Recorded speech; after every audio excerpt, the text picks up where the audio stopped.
Welcome to Sabby Sabs podcast. I'm your host, sabrinasalvati. My special guest today is Larry Wilkerson. He is a retired U.S. Army colonel and former chief of staff to the U.S. Secretary of State, Colin Powell. You've seen him here before. Welcome back, Larry. Good to be back with you. And I'll bet you there are not too many in your audience who even know who Colin Powell was. I know. I know. I can hear you. I know when Colin Powell passed away, I covered that story, and a lot of the comments were, "Who is Colin Powell?" So I explained to people. But we are in a, I would call them precarious times right now. There's a lot happening. I would say too much at once. Under the Trump administration, I am starting to hear rumblings from those who did support Donald Trump that this is not what they voted for. A lot of that is in reference to his economic policies right now with the tariffs, and also, of course, with the wars. Like they wanted this to end.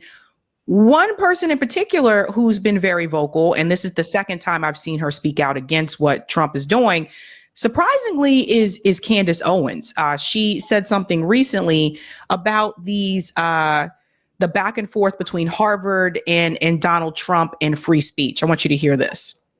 I never thought that I would see a day where I would be rooting for a university above Donald J. Trump and his administration. But I don't recognize his administration right now. I don't recognize what's happening. I have a theory. I do. We were kicking around some theories earlier, me and the team, and we were going, how could Trump be such a free speech enthusiast and allowing these things to happen, going after college universities, trying to suppress speech while pretending that you're not suppressing speech, while pretending that you're fighting DEI. It's so messy. It's so obvious. Everyone knows what you're doing. People who are still trying to grift, I suppose, are not willing to challenge you on this, which is ridiculous, because when you are out of office, we are going to have to live with these consequences. Our children are going to have to grow up in this America. Okay. So when you threaten our speech, it's not worth it so that we can have pom-poms and go hurrah for a couple of years, then go, okay, well, yeah, now it kind of stinks because, we're getting arrested for wrongthink. We got David Friedman. Yeah, arrest him. Arrest Tucker Carlson and Candace Owens. Get them. I love it. And if you think it's going to stop with college campuses, you're out of your mind. So you better buck up and root for Harvard University in this fight. Okay. So that took a lot of people by surprise. She's spoken out against him before when he said that he wanted the U.S. to control Gaza. This is what I'm starting to hear from people that did support him, especially when it comes to free speech, the economy, as I mentioned before. A lot of people are now starting to see he's doing all of this because this is what Israel wants to happen, right? This is what AIPAC wants to happen. The Harvard crackdown is because I would say Miriam Adelson, people who supported him like Bill Ackman, who were very much against those protests that were happening at the college campuses. And now people are starting to see this shift, and they're like, wait a minute.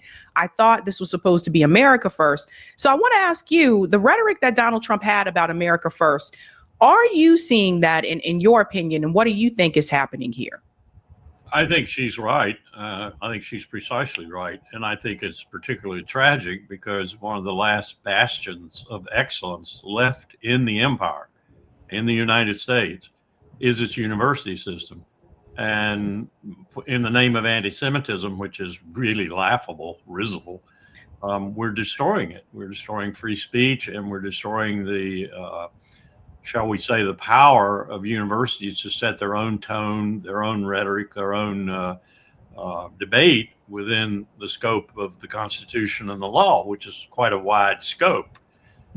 This is a dangerous thing to be doing, and sending students home who are on student visas to study in this country and who are, as any university president will tell you, full bill payers is nonsense. And the pushback from the university presidents during the period post 9/11 on Colin Powell as Secretary of State was enormous. Everyone weighed in, from California to the University of Texas, the whole California system, University of Texas, Harvard, Princeton, Dartmouth, they all weighed in because we pretty much stopped foreign students from coming to America. We would not issue them visas, and if they had visas, we revoked them. Well, that lasted about 2 months, and then Powell had to go to the president, and we had to turn it around because these people had a lot of influence with George Bush, especially the University of Texas at Austin president. And we turned it around. Now he's doing it again, but he's doing it for a much more illiberal reason, if you will, an unconstitutional reason. At least we had 3,000 some odd dead Americans to blame our visa behavior on. And we quickly reversed it once we realized what was happening. Because like I said, these people are full bill payers. And we had, for example, if I recall, and I think I do, 54 to 55,000 South Korean students on campuses of some note in America at that time. And they were full bill payers. They were paying the full tuition. And all of a sudden they had to go home. And many others like them, Chinese and so forth. So this is going to rebound to his discredit. And let me just say to your general comment, the disapproval rating, and that's what I look at. I don't look at the approval ratings because people poll today for the purpose they want to poll for. Polls are untrustworthy in my mind, especially approval ratings for presidents and others. The disapproval rating, though, just sort of skates. And it's pretty fair, I think, pretty accurate. And his disapproval rating is climbing a percentage point a week almost. And the last time I looked, it was about 52%. And his approval rating amongst Republicans is climbing. And this is because of things like what Senator Chuck Grassley found out when he went home for a town hall meeting. You may have seen the video on YouTube. Just ripped him up for job loss, for no farm bill, for not concentrating on the farmers in Iowa. Iowa's the biggest farm state in America. Most people don't know that. Pigs and chickens and hogs, more so than Southern California. So they ripped him up, and I suspect other Republicans are getting the same thing when they go home. They forget, for example, that the DOD has 600,000 people working all across the country. They're not all in Washington. In fact, most of them aren't in Washington when you talk about that other 300,000. So, and they're being laid off, and they're Republicans. This is not a happy camper out there who's being laid off from his job by the president whom he voted for.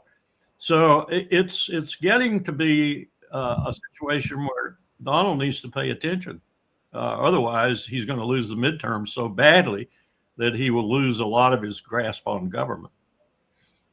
How do you feel George W. Bush feels about this moment? I was thinking about this the other day. He doesn't seem to be as friendly with Donald Trump as Obama. I noticed this at Jimmy Carter's funeral. He walked right past Donald Trump and said hello to Obama and said, "Hey, buddy," and sat down. Meanwhile, Obama was, kind of laughing and joking along with Donald Trump. But George W. Bush straight beeline to Obama and walked right past Donald Trump. What do you think he feels about this moment at this point in time? Well, he sends messages through his body language and his behavior like that. You may recall, if you saw it, I think it was at Texas A&M about 3 weeks after he left the presidency, and they had an event down there celebrating his presidency at the Bush School. And Cheney was there, and he walked right by Cheney. Wouldn't talk to Cheney.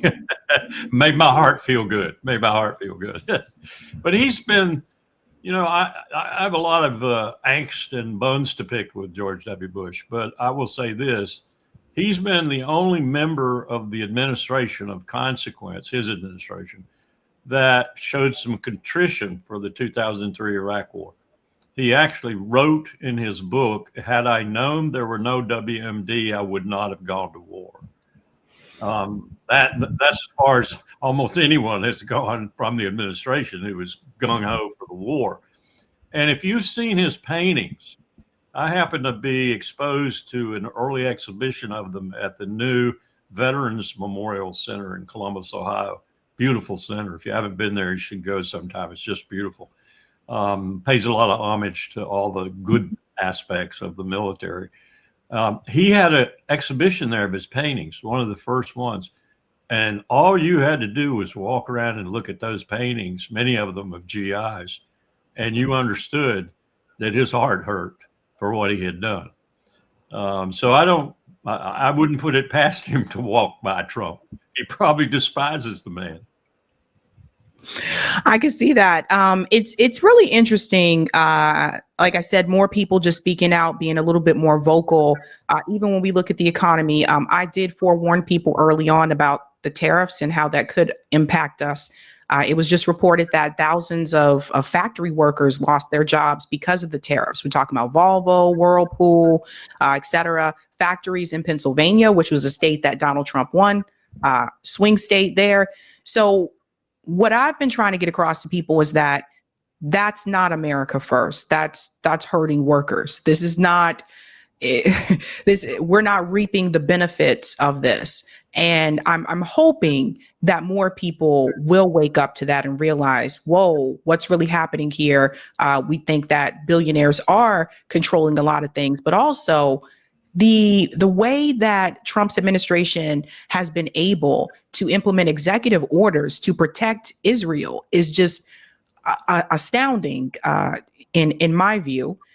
And I'm just hoping that more people will not be distracted by some of his other platitudes, right? Like saying we're going to bring back Columbus Day. And I just want people to really grasp that that's just a distraction, because meanwhile, thousands of people just lost their jobs.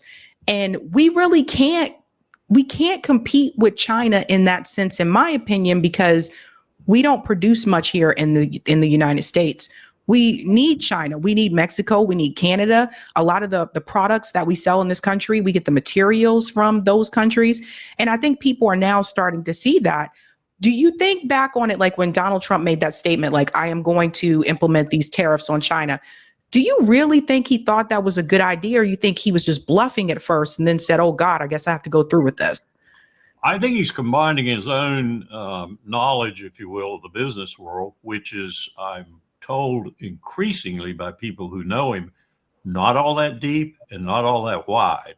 In fact, I've even had a conversation with people who know about the book he wrote, and they say he probably got a couple of periods and a semicolon. Otherwise, that book was written by people who ghost wrote it. He doesn't know that much about business even, is what I'm saying.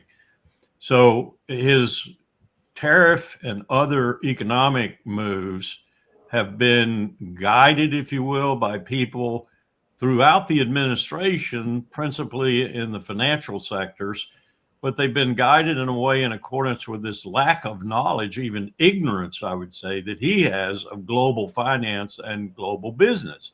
Maybe New York real estate, he might have a little bit of savvy in, but he doesn't really have a lot of savvy about globalization and about how the whole system works. He's listened to people from Heritage and other places like that who have twisted his mind, if you will, with regard to what's necessary to get America back on track, if that's even possible. Now, if you watch Ambassador Chaz Freeman, I've known Ambassador Freeman for a long time. He's probably one of the best experts on China in this country. His first endeavor in China, for example, was as translator for Richard Nixon and Henry Kissinger when they went to talk to Mao Zedong and Zhou Enlai, and really affected the rapprochement with China that got them away from the Soviet Union and turned into being China back in the world again, with the United States as more or less a partner, economic, if not otherwise. So Chaz put on, at the community church, as a matter of fact, in Boston, a really tour de force of why China is so far ahead of us. And if you look at the categories and you look at what they've done of late in the last decade, not to mention the last 3 decades, you understand that they have the top chip, the top 2 chips. We can't even duplicate either one of those chips. They have more batteries and more battery-fired mechanisms. They have a greater leg up on the climate crisis, for example. They have more solar panels. They have in 75 different indicators of economic power, we lead in 5 and they lead in 70. That gives you some idea of how far ahead of us they are. And to your question, all these tariffs are going to do is make that worse and deepen it. In many of these areas where critical minerals are involved, for example, China either has a lock on the supply chain for those critical minerals, or they're indigenous to China, 95% in some cases. So this is This is crazy what he's doing. Now, I can back up and say as a strategist that maybe what he's trying to do, however crudely, is what he's trying to do with Ukraine. And he's trying in Ukraine to bluff his way into, this is Joe Biden's war, not my war, and I want to settle it, and I'll settle it on any terms. But here's Witkoff to talk about my terms, and his terms are not exactly what Vladimir Putin wants to hear. So he's run afoul of that there. And of course, in Gaza, he's not doing a damn thing. He's not doing a thing except exacerbating a Hitler in the region who's committing genocide day after day after day. So all of these things are going to impact him and impact our country in very, very disadvantageous ways, economically, financially, and otherwise.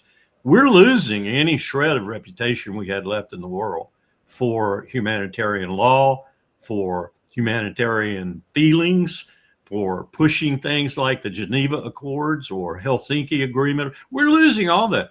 We're losing friends and allies, but we're definitely losing the neutrals out there who are gravitating toward China.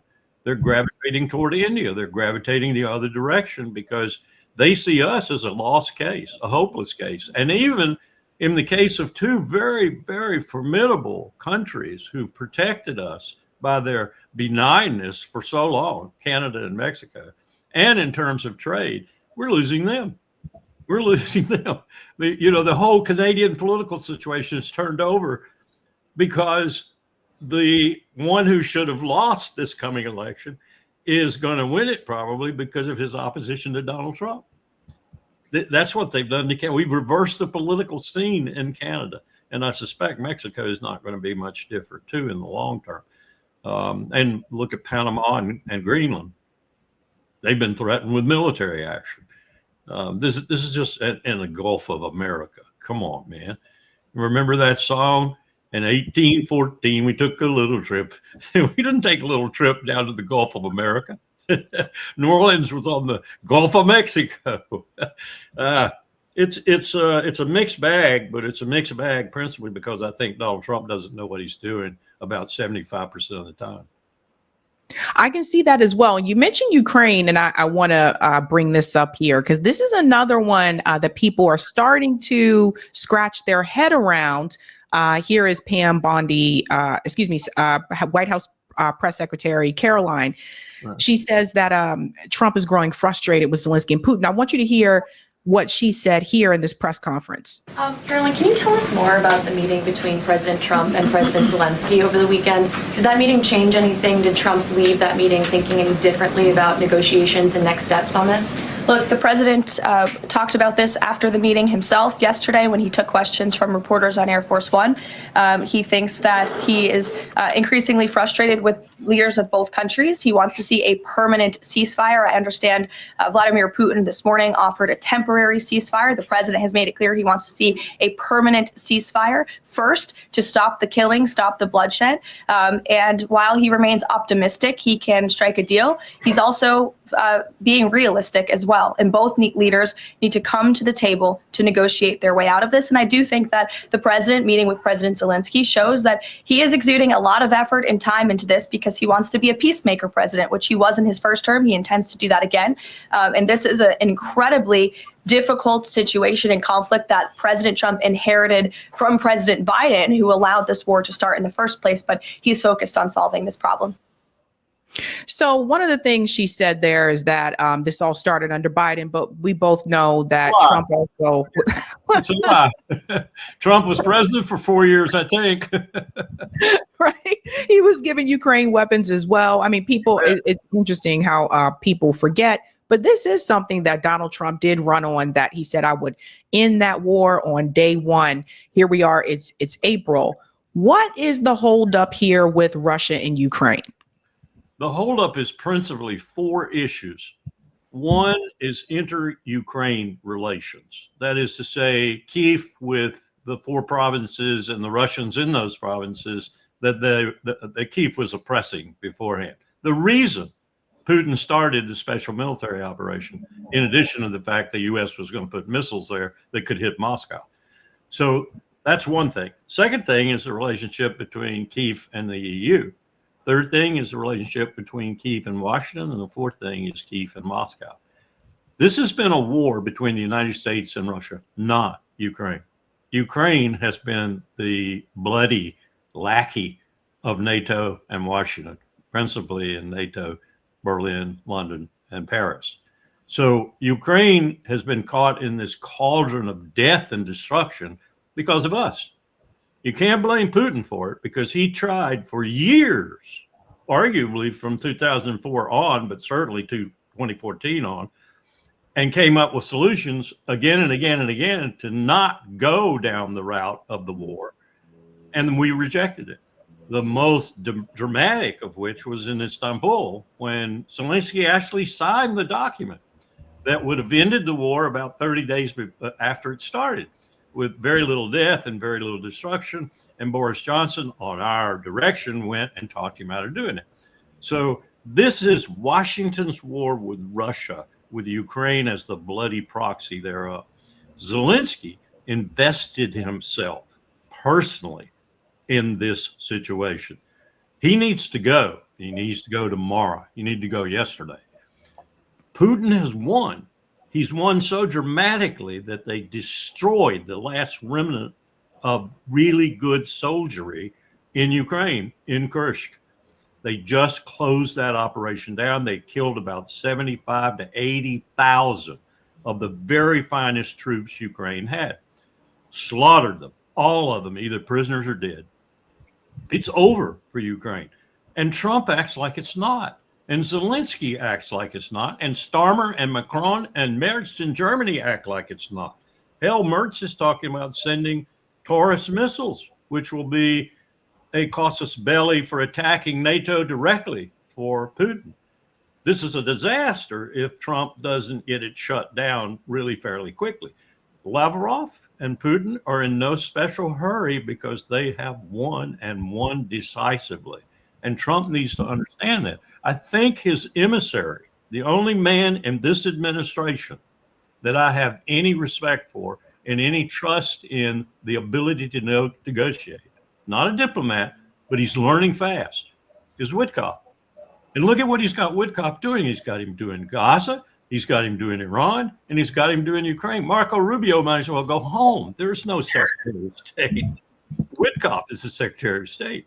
So this is the Henry Kissinger, if you will, of Trump's administration, Witkoff. And Witkoff is, for example, with Iran, Waltz, even the national security advisor, who's a neocon par excellence, as is Rubio, was saying in between the first talks in Oman and the second talk that, Iran was going to have to completely disarm. Witkoff was wrong when he said this, that, and the other thing, going to have to completely disarm. Witkoff went back to a second meeting and confirmed what he'd said at the first meeting. So obviously Trump had told him he did good. He did well. So Witkoff is the only sane member of this administration that I can detect. But I have to say, he must be working on general instructions from Trump. So Witkoff needs to come to the conclusion that there's no leverage for him, and certainly no leverage for Zelensky. It's over, and Putin's won. So let's shut it down. Let's shut it down. You don't need a ceasefire. Let's shut it down. Just stop, and let's have peace. And oh, by the way, you're not going to get any kind of security guarantees to Zelensky that means NATO troops on the soil, because the war will continue. You're not going to do anything that looks as if Putin might be threatened over Crimea, because he'll just resume the war. And you're not going to do anything over the 4 oblasts that he's completely invested now. If you let it go on, he'll probably invest Kyiv and Odessa too. So you better stop now while you still have a state left, Mr. Zelensky. And you better have elections and throw yourself out too. You better elect somebody who's legitimate to run this state that's going to be left, that's going to need a lot of EU and American help to rebuild itself, and to be neutral with a capital N, underlined. That's the only way you're going to get it to end. And Putin knows this. So does Sergei Lavrov. So they know that they are on top of the mountain. And Ukraine would have to accept that Crimea would have to belong to Russia, correct? It did. It did for so long. When the Soviet Union existed, there was a move made that, they thought Ukraine was a part of Russia. So they moved Crimea geographically, if you will, back into the map of Ukraine. But when they divested Ukraine of Crimea, they had a vote. And even the Europeans said the vote was free and fair. And the vote was over 90% for remaining affiliated with Russia. They didn't want to be affiliated with Ukraine. So Crimea is a done deal. It's a fait accompli. Crimea belongs to Russia. That's just got to be. And if you've got to have some kind of tit for tat, look what we did with Kosovo. We broke Kosovo away from ally of Russia, the Slavs, and we declared it an independent state. Kosovo still is not recognized by Moscow. You could trade that off if you wanted to. You could say, oh, we're going to recognize your sovereignty over Crimea, but how about coming along and recognizing Kosovo's independence? You could do something like that. I don't know if Putin would do it, but diplomatically, there are tit for tats you could do. But that's not really the important thing. The important thing is to recognize Putin's won. And when you've won and you've invested the blood that Russia has invested in this victory, you're not going to give up. Then what happens to the people in Ukraine? Because I would say Ukraine's economy is through. It could be revived. It is an incredible agricultural producer. It has soil that's coveted by even the Russians. It is a tremendous industrial possibility. It was the number 4 or number 5 arms merchant in the world before the special military operation. People don't realize that. It was corrupt as hell, too. I dealt with it in 2002, 2003. Yulia Tymoshenko, for example. I thought, oh, here comes a woman into the government. This will fix things because corruption was so deep. She was more corrupt than the men who preceded her. She was a telecommunications giant. She stole everything she had. They need to get that corrected. They need to get their bureaucracy corrected. They need to get the crime to us. No one can eliminate it completely, but they need to get as much of it as possible out of their governance process. And it's a big state still. The only thing they're going to lose is those oblasts that have major Russian speakers and Russians in them who have repeatedly majority voted for being affiliated with Russia rather than Ukraine. Now, there's some question after all this warring as to how those votes would go, but you could arrange for, say, 5 or 6 years from the peace treaty, you could arrange for referenda. And those oblasts that Luhansk, Donetsk, Zaporizhia, and Kherson, those oblasts that have a majority Russian population would probably still, I would guess, vote for affiliation with Russia.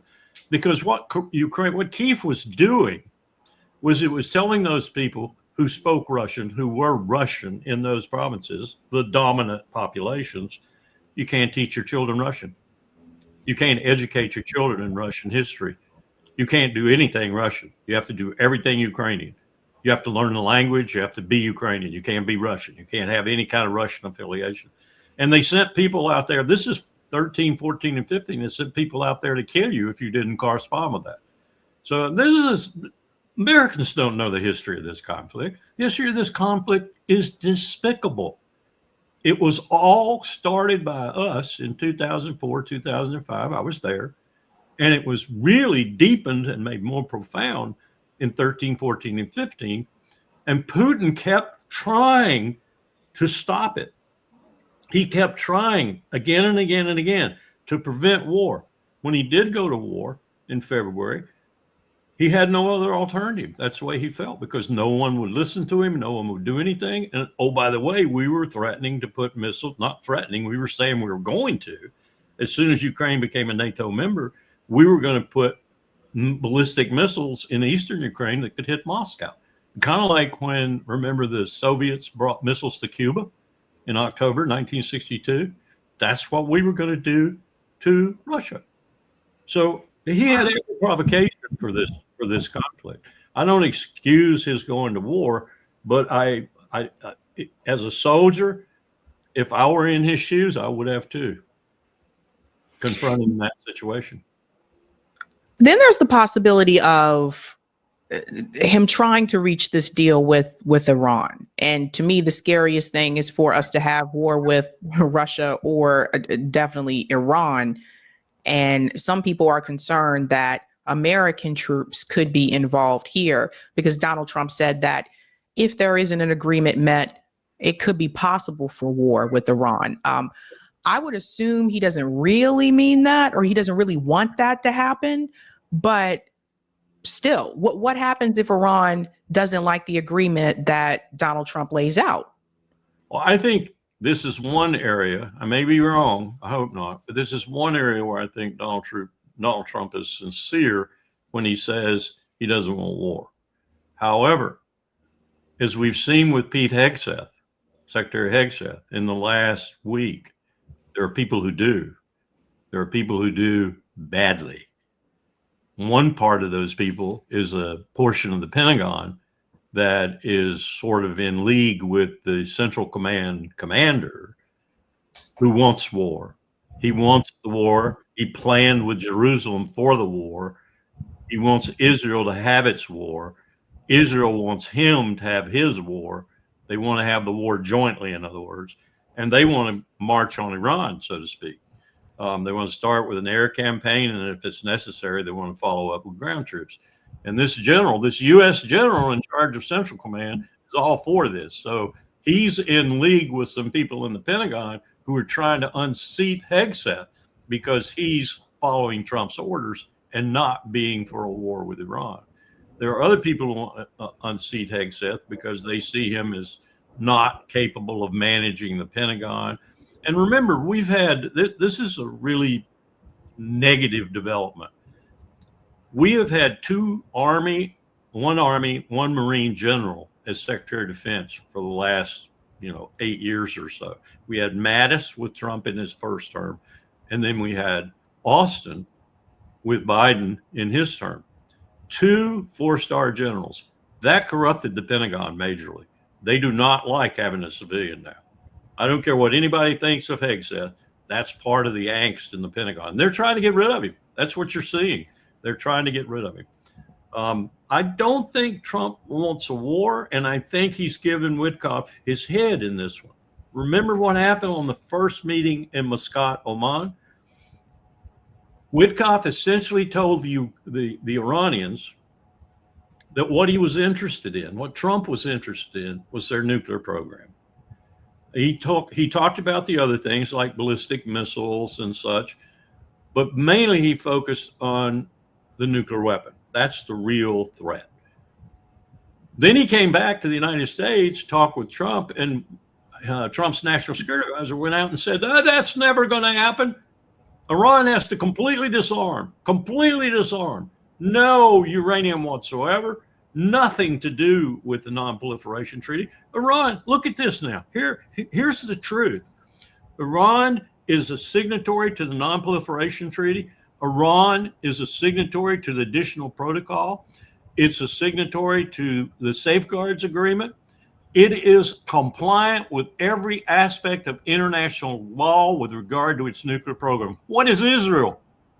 None of those. Zero. Israel won't even admit it has a nuclear weapon, let alone become a member of the non-proliferation treaty or the safeguards agreement or the additional protocol or anything else. Israel's the danger, not Iran. But anyway, Witkoff goes back to Oman and continues negotiations exactly the way he was doing on the first meeting. So Trump must have said to the rest of his administration, go to hell. Witkoff has my mandate. And now we're moving down the road. We're going to go to a third meeting. And the devil's in the details here for sure, because what has to happen is a verification regime gets set up with the IAEA's help and with other nuclear experts' help, both in Iraq or in Iran and in the United States. And if we get to an agreement, it will be principally a verification regime agreement. And that's what Witkoff is working on. Now, everyone else in the administration, virtually, almost everyone without exception, is deadly opposed to this. There are those who want the war, And there are those who want Iran to disarm if it's a peace agreement or, some sort of agreement that Trump can sign off on and maybe the Senate could ratify. So he's got a real hard road to go down here too. The Iranians aren't going to be the impediment. We're going to be the impediment. This issue with Pete Hegseth in the Signal chat, it was interesting to me how many people were focusing on the leaks. There's the leaks through Signal, et cetera. And we talked about it on the show as well. But I think that the big part that people missed was what was said in those chats. They were admitting that they were willing to take out an entire building of people to get one guy. Well, the Yemen conflict is just a testimony that Trump is not an anti-war president. I mean, he keeps saying that he's not a war president. He's not a war president. Sorry, look at the innocent civilians you are killing every day in Yemen. You're almost as irreconcilable in that as Bibi is in Gaza, because you're not killing soldiers for the most part. You're killing civilians. I've seen some of the homes in Sana'a, for example, that they bombed. And they've dropped more ordnance on Yemen than probably we dropped on North Vietnam in a single year of the war now. It's horrible what they're doing. And this is a continuation, of course, of what we were doing with the Saudis and the Emirates before. We were giving them the intelligence. We were selling them the bombs, the airplanes.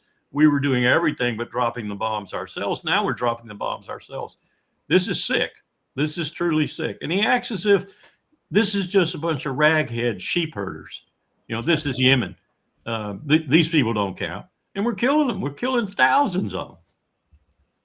This is not an anti-war president. But that's how you get an Ansar Allah. Like, that's how you get the Houthis. Yes. That's how you get a Hamas, because it's what I want Americans to understand is, like, you can't expect these people to just sit back and watch their friends, their family members killed who had nothing to do with any sort of conflict internationally, and just sit back and say, oh, well, this is just the way that it is. Well, as a military professional, I have to have some respect for Al-Ansar. I have to, because they're the only people in the Arabic world standing up to Israel. And they are standing up to them. They're shooting occasional missiles at them, and they have stopped the traffic in the Red Sea bound for the port of Eilat, which is now a bankrupt port. It has no commerce. And by the way, I'll say this again. Israel's going to fall apart. It is on the verge right now of a civil war. It's going to fall apart. Well, it's like they're attacking multiple countries at once. Yep. They're attacking multiple countries at once, including Syria. They're deep into Syria. They're bombing Damascus. And all of this is to prevent what Netanyahu fears most, and that is an end to the conflict and his imprisonment. And he spread his military so thin now, and the military is becoming very, very aware of that and very, very sick and tired of what they're doing in Gaza. The rehabilitation center for the IDF, released through Haaretz, the oldest newspaper in Israel, last week, the stats on KIAs and WIAs inside the IDF, and more tellingly, these stats were pretty high. More tellingly, though, they released the statistics on the rehabilitation center's treatment of PTSD. It's over 7,000 IDF soldiers. Now, here's what that tells you as a military professional. If you've come off the battlefield because you have severe post-traumatic stress, and you know what that battlefield's like in Gaza, so you know what produced that stress, then what you've got left on the battlefield are the demons, because you've pulled all the people with conscience out and put them in the hospital because they have mental problems. And all you've got left is your killers. But then you look at the WIA and KIA count, the wounded and the killed, and it's so high that you understand why you have thousands of reservists now, and it's primarily reservists in the IDF, who are not showing up for duty or who are writing letters of protest. And Netanyahu has called all these people traitors.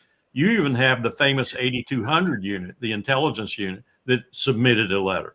They're disgusted with this war now. They're disgusted with Hezbollah and the campaign in Lebanon, which is now not about Hezbollah. It's about taking portions of Lebanon, particularly those portions with water. And they're disgusted with the campaign in Syria because it's about taking water also. They're well beyond the Golan Heights now. They're well into Syria. As I said, they're bombing Damascus. And anything that even raises its head in Syria and looks like it might be some sort of threat, they bomb it. And they bomb it with impunity. And they are overstretched and they are morally down. Their morale is on the bottom of the ocean. And I think we're going to see a collapse of the state of Israel within the next month. I think we're going to see civil war in the streets. Internal conflict, always the the best to really get things riled up. Because that brings me to this question here as well. I talked about this 2 years ago. It's still an ongoing issue in the United States, and that is military recruitment. This is something I think more people need to hear about. The Army is losing nearly 1/4 of soldiers in the first 2 years of enlistment, and these numbers have continued to decline over time.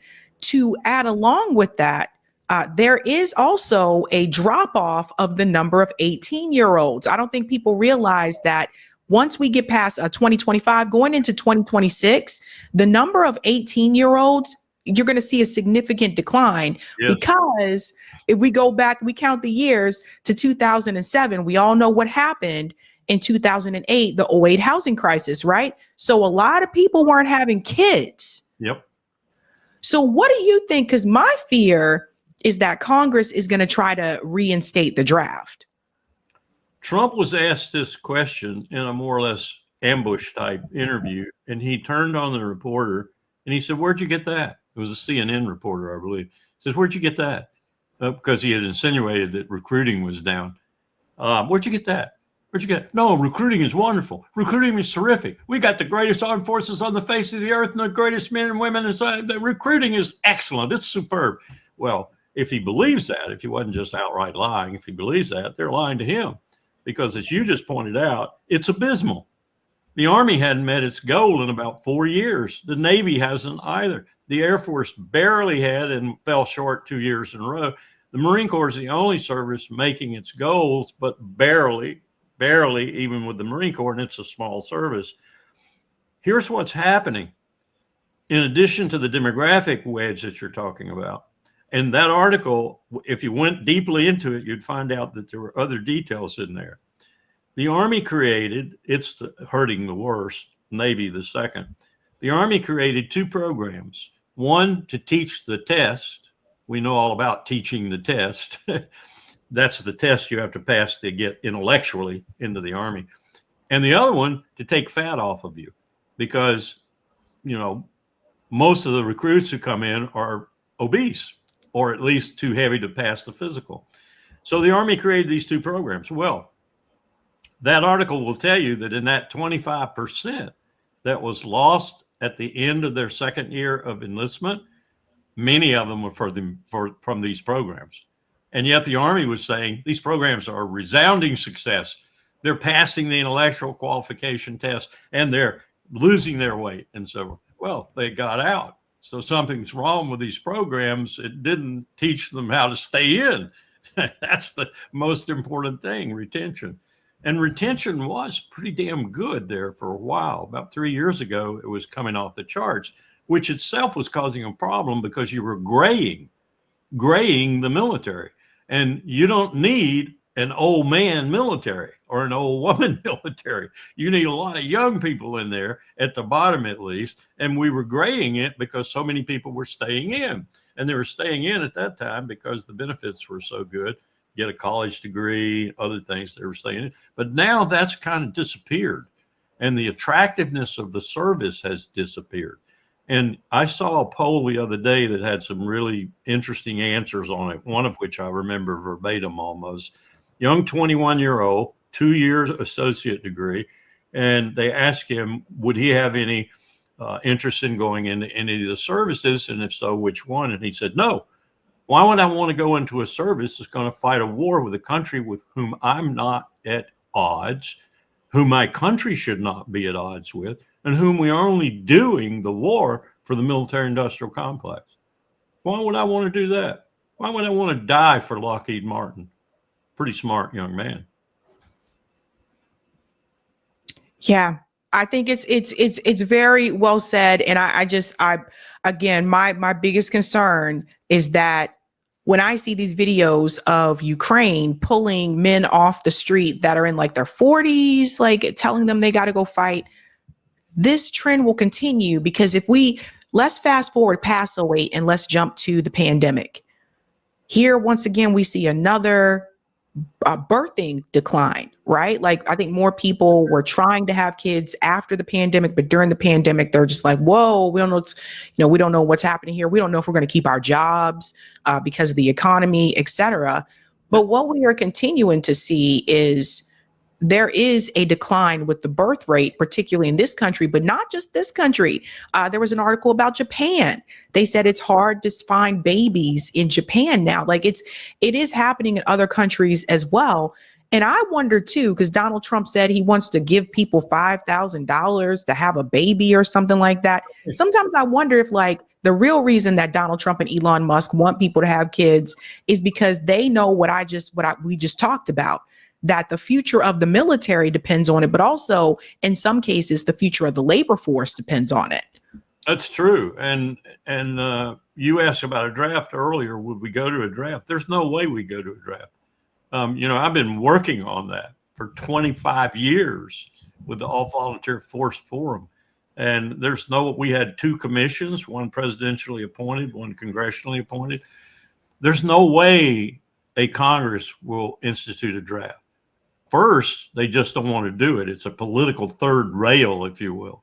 Second, they'd have to do women, and they really don't want to do that because they've made it quite clear that women are a part of the force now. And so to have a draft, first man drafted, and women weren't drafted, he'd go to the Supreme Court. He'd have a case, he'd have standing, and he'd go to the Supreme Court and he'd say, look, I'm drafted, but that woman isn't.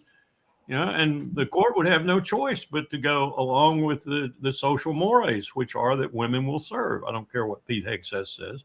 Women are serving and serving honorably. If it weren't for women, the Army would be even in worse shape because women are enlisting at a far greater rate than men.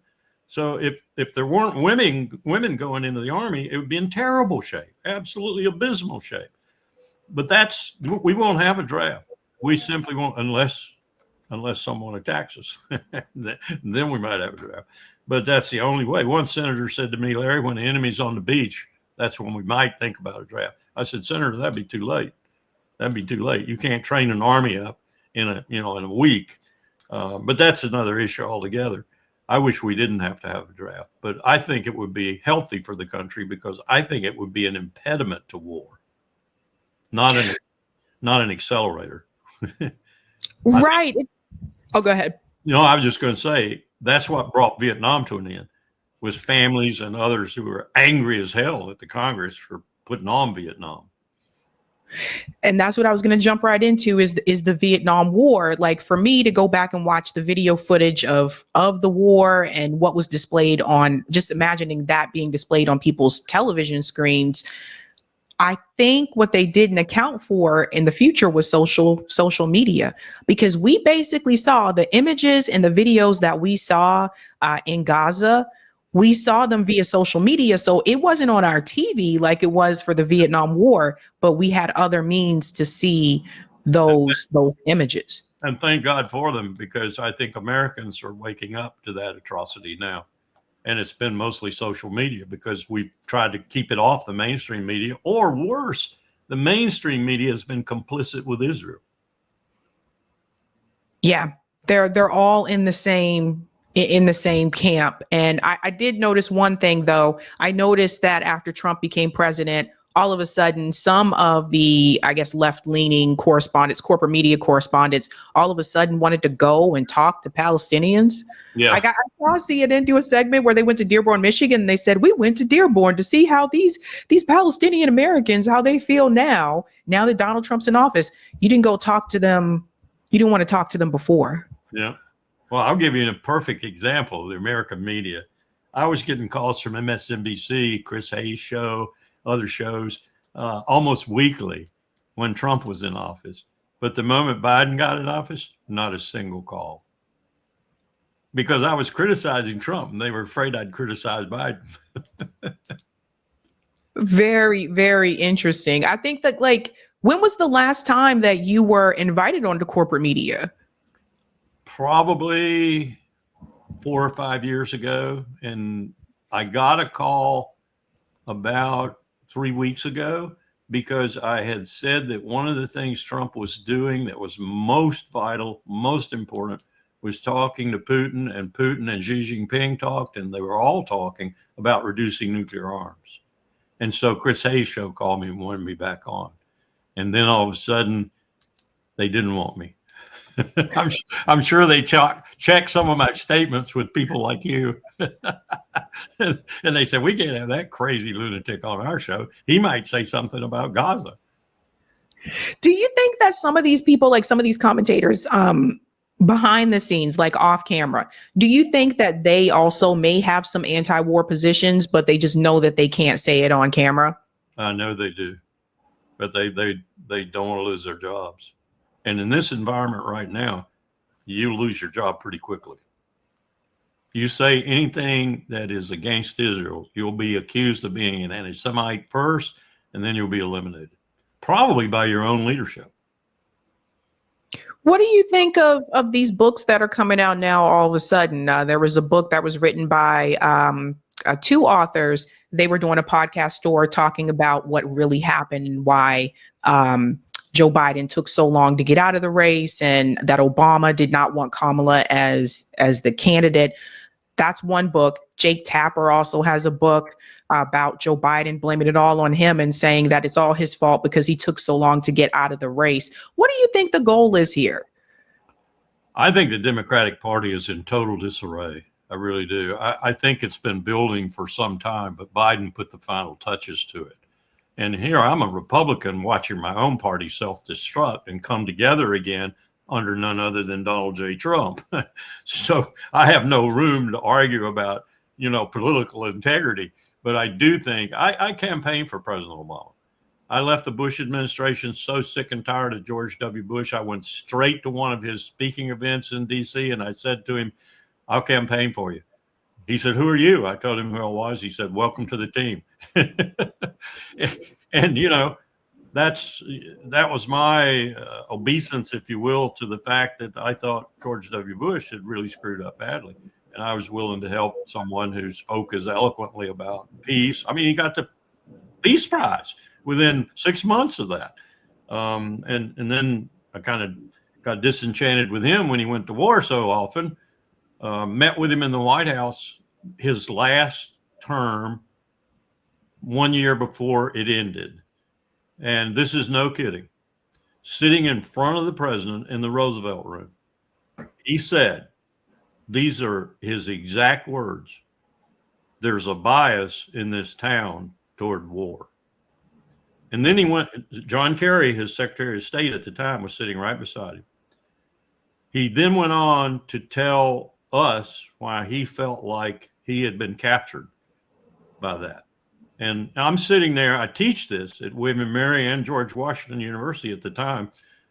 I'm sitting there thinking to myself, you're hearing a sitting president of the United States tell you that what you're teaching is accurate on both of your campuses. I couldn't believe it. I put it on my syllabus. I put it at the lead part of my syllabus. There's a bias in this town toward war. President Obama, November 2015.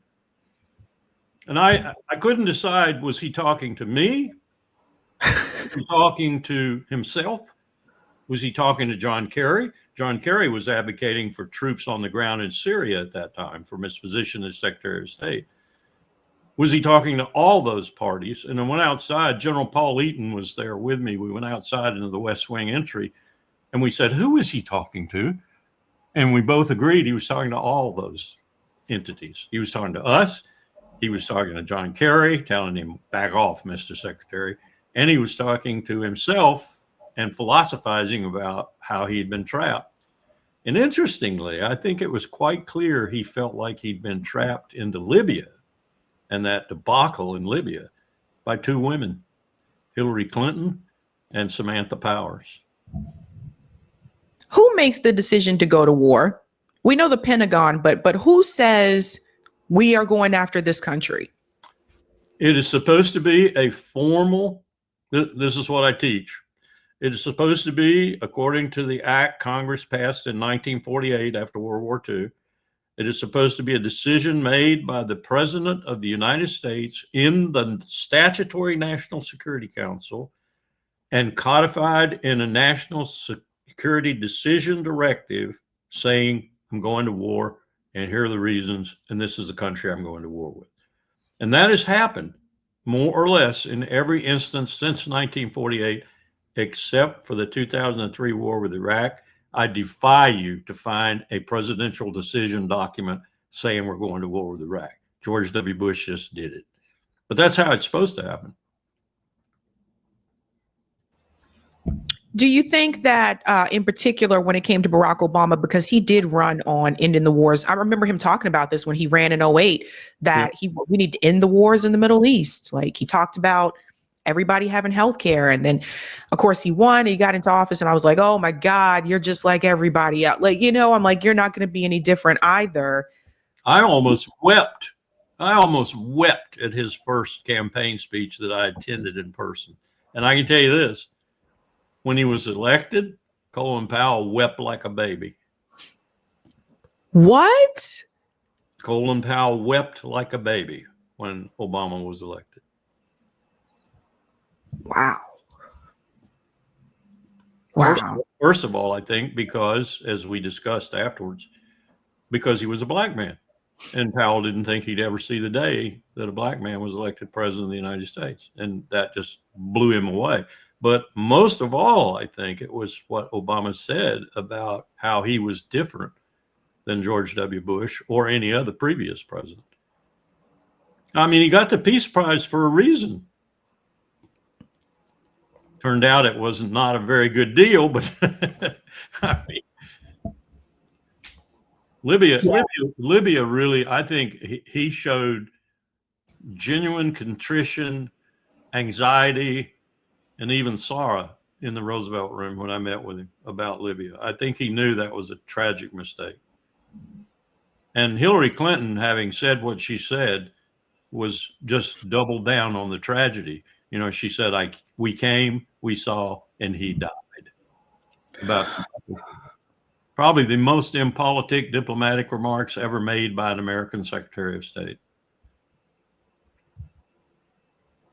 The Clintons. It always comes back to the Clintons. That's what I always say. It always comes back to the Clintons. Doesn't it? Guess who started the expansion of NATO? William Jefferson Clinton. Over Powell's objections, over his own Secretary of Defense's objections.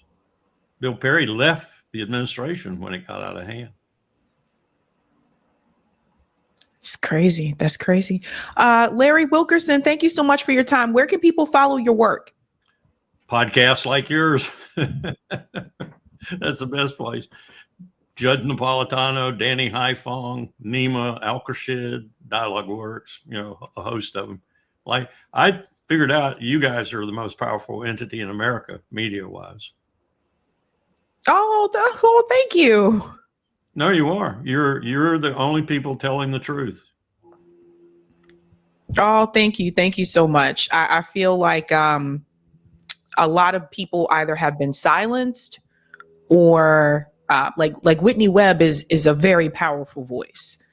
But she's been limited in her reach because some of the things that she talks about, you just can't talk about on YouTube. Right. So I think that there's a number of powerful voices. The question is just, are we going to be able to get the message out to as many people?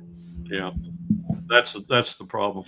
The judge is over 500,000 now, which is greater than CNN. So, I'm hoping we're making progress. Thank you so much for your time. Take care. Hey guys, this was a Sabby clip. If you like what you saw, hit that like button and subscribe.